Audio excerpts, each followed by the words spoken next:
sienten. Bien. ¿Saben que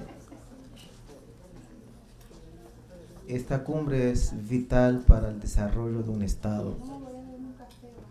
La seguridad tiene el rostro de mujer, es eje fundamental, pero la seguridad también empieza desde el vientre de la mujer. Sí, ¿no se había dado mente de esto? Sí. Hoy es sumamente importante de felicitar una vez más a la doctora Josefina Reynoso por ese inmenso trabajo que está haciendo en la Fundación Global sobre el tema de seguridad y defensa. Vamos a presentar una conferencia trascendental con la expositora Benedikta von Schabok de la Unión Europea. Vamos a leer entonces su perfil, su semblanza. Es directora general de PCSD, Respuesta a Crisis de la Unión Europea, Servicio de Acción Exterior, hasta octubre de 2022. Se desempeñó como directora de Política de Seguridad del Ministerio de Defensa alemán, Ministerio Federal de Defensa, que se ocupa, entre otras cosas, las relaciones bilaterales, la OTAN, la Unión Europea y la política nuclear, además de coordinar el trabajo del Ministerio de Defensa en una nueva estrategia de seguridad nacional alemana. Desde 2017, ella fue representante de la Unión Europea en el Ministerio de la Defensa alemán y jefe de la división de la Unión Europea en el Departamento de Política de Seguridad durante 4 años. También tuvo el liderazgo ministerial sobre la Unión Europea-Alemania, presidencia del Consejo 2020. Anteriormente trabajó como asesora política del Ministerio de Defensa. Fue el primer civil de defensa en participar en el concurso nacional de oficial de Estado Mayor General Almirante de Bersenherd. Antes de este trabajo, como asesora político superior y luego director adjunto del Comité Civil Superior de la OTAN, representante de sede de la ISAF en Kabul, Afganistán.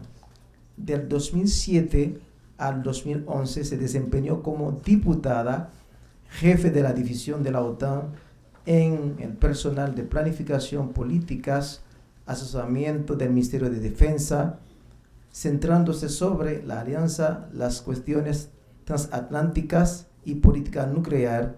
Comenzó sus carreras en la sede de la OTAN en 2004, donde trabajó como oficial de escritorio de la División Asuntos Políticos y Políticas de Seguridad. Estudió Historia Moderna en la Universidad de Oxford, donde se graduó en la maestría y un doctorado en filosofía. Señoras, señores, demos una bienvenida a la señora Benedikta von Schabok de la Unión Europea.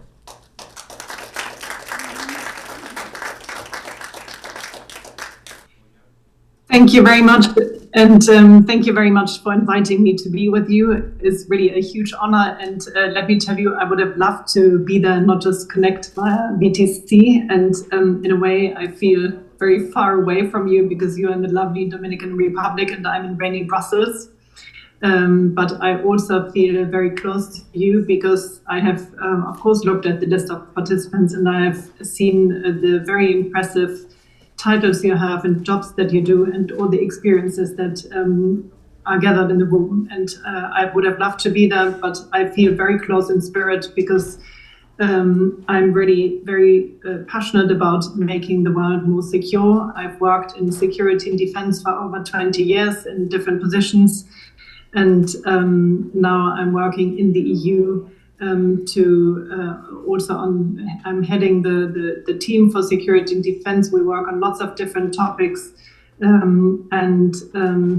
what is very dear to me and very close to my heart is the Women, Peace and Security agenda as one of them. So I have seen your program. You have already talked about many topics, but I would like to add a few thoughts from my side and to tell you a little bit about what we're doing here and how we are cooperating also with you. Before I start, I want to make a very clear statement, and that is that I'm fully convinced that gender equality is not simply just nice to have, but really is a core security interest, and it's essential to lasting peace and security. I think the role of women in peace and conflict cannot be overstated.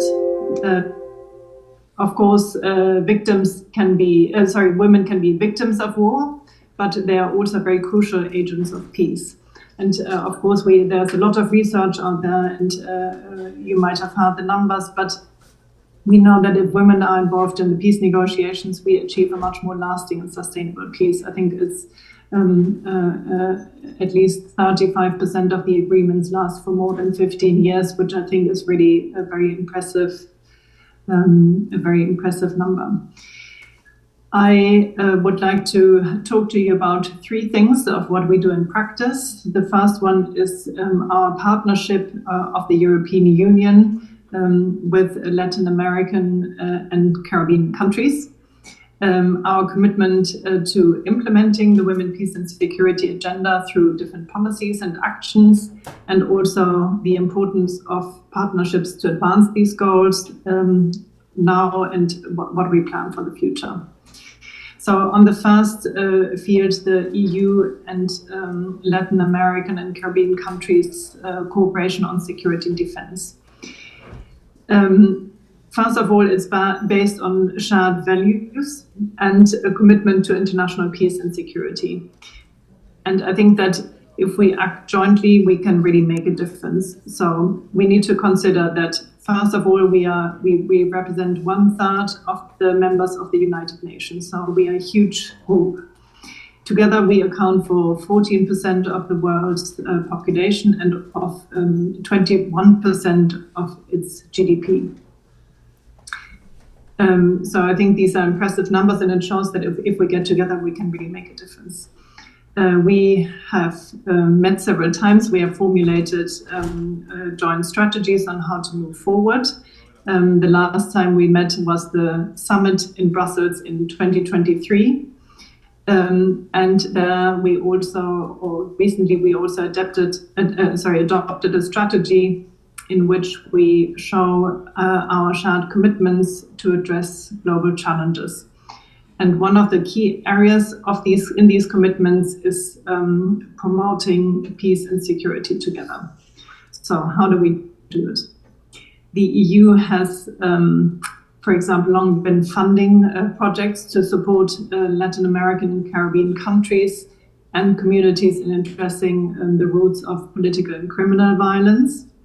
We support capacity building. For example, we cooperate in law enforcement, and the EU is one of the main partners to the LAC countries when it comes to demining of borders, when it comes to firearms control, the prevention of biosafety and biosecurity risks, and also cybersecurity, which of course we know is becoming a much bigger problem. In a number of countries, for example, in Bolivia, in Peru, and Ecuador, the European Union promotes dialogue. It promotes mediation and non-violent conflict resolution. And on a more strategic level, we also have many bilateral dialogues on security and defense. So we exchange with different countries, for example, with Brazil, with Chile, with Colombia, and these are very important to understand where the other is coming from and thinking about current events and future planning. Throughout all of this, we always include the gender dimension. So one example is the significant role we have played in peace negotiations in Colombia. Here the EU supports local peace and reconciliation initiatives and also reintegration efforts. And we focus especially on empowering women as actors for change. And last year I was very fortunate because I had the opportunity to travel to Colombia and visit a project of former female guerrilla combatants who are now working as peacemakers on the community level. And it was, I must say, I was very touched by this visit and very impressed by the women, what they're doing, and also by their spirit. So that is certainly a very good example. Now to the implementation of the Women, Peace and Security Agenda. Since the launch of the agenda in 2000, the EU really has been a leader in supporting and promoting the objectives of this agenda. So the first step was to set up the policy framework on our side, and we also recently adopted an action plan which spans 5 years, which explains a lot how we want to implement these ideas. And the framework guides us in 3 key areas. That is the prevention of gender-based and sexual violence. It's also it's also about protection, relief and recovery, and importantly, the promotion of women's participation in conflict prevention and peace building. But policies, of course, are not enough. It's really about concrete results and concrete actions. So this includes having a better representation and participation of women in our EU missions and operations. We have, as the EU, over 20 civilian and military missions and operations that we conduct in Europe and also in Africa. And to be very honest with you, we are making progress, but here we really have a lot to do still in terms of promoting the gender aspects. For the civilian missions, we have committed ourselves to increase women's participation to 40% by the end of 2024. And currently the number is around 29%. So the EU is trying to incentivize and encourage its members to improve these numbers, for example, when they commit personnel to these missions. But to support it, we are not only asking the member states to send more women, but we look at how the missions are set up and what working conditions can create more inclusive environment. So think of the creation of a safe and harassment-free working environment, fostering leadership engagement, and also to improve strategic communication. That's, as we know, really a key element. And as of last year, the EU appointed its first female brigadier general to the EU military staff. You can say that's amazing, but you can also say why only in 2023. So she's the first one, but certainly not the last one. And this year we adopted a military concept to integrate the gender perspective into the military planning and operations. So we wanted to be there in all phases of the planning and execution. I said we still have a long way to go, and it's a real challenge to ensure better representation of women in military missions. Currently, women only represent about 7% of the personnel in our military missions. And since the start of the first EU mission in 2003, we have never had a woman appointed as head of mission or as a force commander. So there's clearly still room to do more.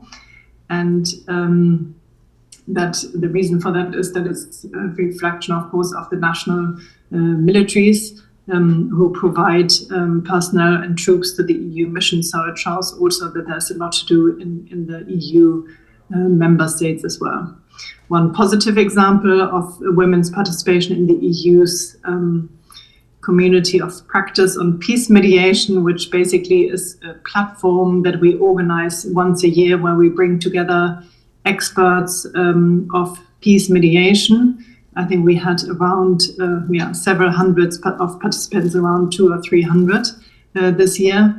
Here we constantly made sure that women mediators figure very prominently in this event, and they also highlight the critical role that women have in peace mediation.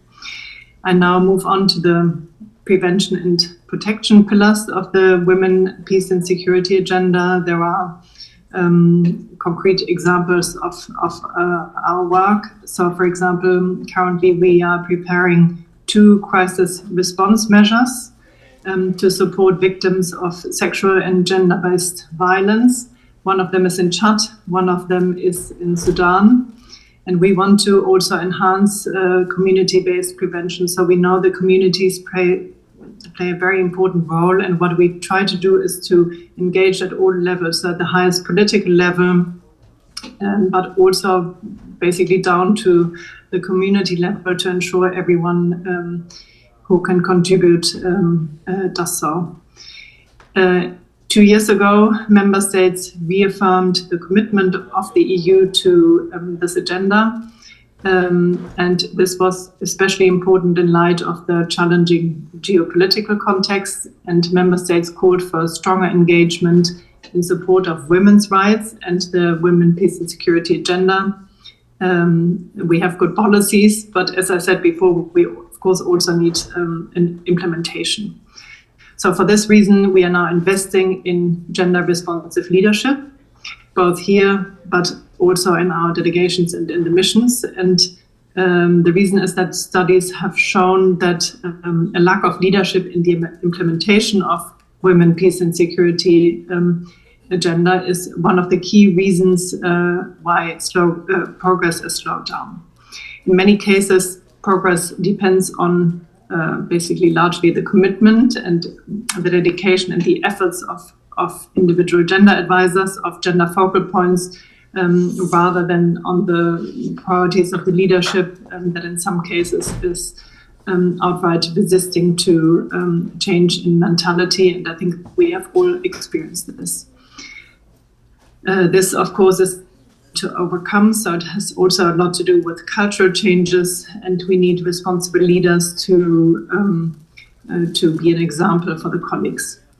To promote gender sensitive leadership, we have carried out many trainings and workshops in the headquarters and in missions to provide managers with concrete tools how they can engage with and support the implementation of this agenda. So the results of this work are encouraging, and we will definitely continue along these lines. I now want to look at partnerships and what we are planning for the future. So to achieve the goals of the Women, Peace and Security agenda, this we can't do alone. So partners really are crucial. They are crucial in all policies, but in this one, they are really also essential. And we work very closely with multilateral organizations, like, for example, the OAS, the United Nations, the African Union, the OSCE, but we also work with civil society. We want to ensure that gender equality is really a core element of our collective peace and security efforts. The UN is one of our key partners of our peace and security efforts, and we have a long-standing relationship, for example, when it comes to peace operations and crisis management, which, of course, features very prominently the WPS topics. And most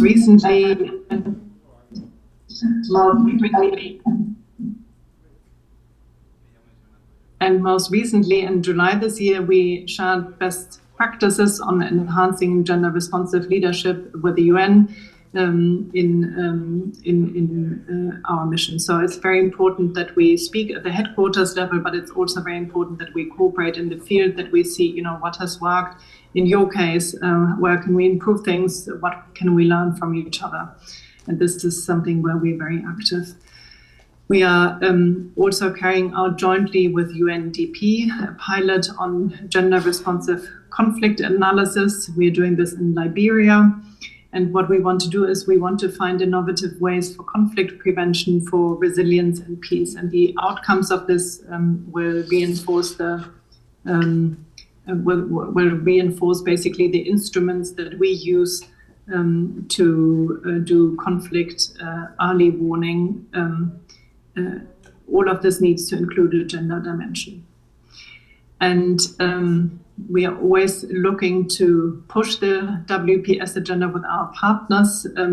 In May, for example, this year, the military staff of the EU participated in the WPS seminar that was organized by the Inter-American Defense Board and the Chilean Armed Forces. And that was really a good opportunity to improve the cooperation between, I think it was 50 participating states. And also there, we shared lessons learned, we shared best practices, and it was really good to be able to talk to everyone about their experiences. We also actively support civil society organizations and initiatives. So we are working with the big ones, but we are also cooperating with very targeted and smaller initiatives. For example, by supporting the important work of the Global Survivors Fund, by supporting the important work of basically the people on the ground. And this fund, for example, increases access to reparations for survivors of conflict related sexual violence, and it does that globally. If we look ahead, the EU Latin American and Caribbean countries summit that we will have next year will be a very good opportunity that we really should use to elevate the WPS discussions to a higher level. And in particular, next year, we will, of course, mark the 25th anniversary of the UN Security Council resolution on WPS. So I think that's really an important date in the calendar where we need to make the best of.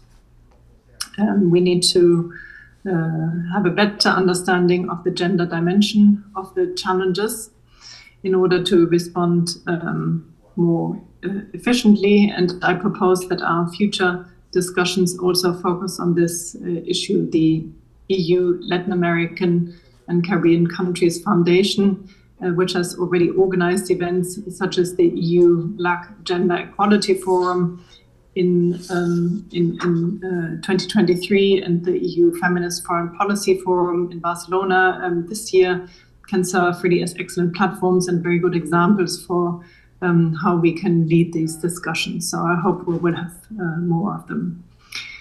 So as we look ahead, we really have to recognize that the WPS agenda is more important than ever.